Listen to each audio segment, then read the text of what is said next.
c'est aussi la République des copains et de la France start-up. Est-ce que vous connaissez les cabinets de conseil? Monsieur Véran a, dans un passé récent, fait l'éloge de ces cabinets de conseil. Ce sont des gens, vous savez, à qui, en gros, ils vous empruntent votre montre pour vous donner l'heure, qui font doublon avec l'administration. Les dépenses de l'État pour ces cabinets de conseil ont été multipliées par 2 pendant le quinquennat, pour 1 milliard. C'est plus que le budget de la jeunesse et de la vie associative, d'accord? Et l'homme qui se chargeait des contrats pour l'État, avec McKinsey, est un ami personnel de M. Macron qui l'a aidé dans sa campagne et qui a menti devant une commission d'enquête au Parlement puisqu'on découvre désormais que ce cabinet n'a pas payé d'impôts. Avec ces cabinets de conseil, le contribuable se fait plumer 3 fois, Laurent Ruquier. La première fois avec des factures qui coûtent des millions pour ces conseils, parce que ces gens ne payent pas d'impôts en France. Troisième, parce que leurs conseils contribuent souvent à diminuer la protection sociale.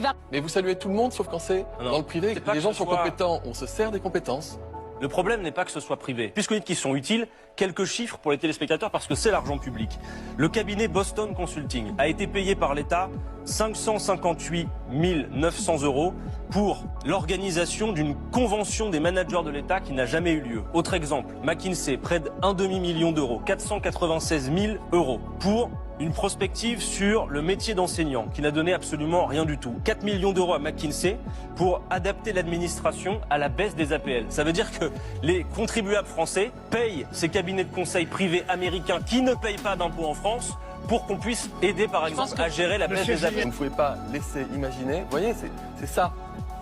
Pardonnez-moi, c'est ça l'un des poisons de la démocratie. Et ça m'énerve un peu. Essayer de faire le lien entre quelqu'un qui connaîtrait le président et le fait qu'on donne des marchés à une société de conseil.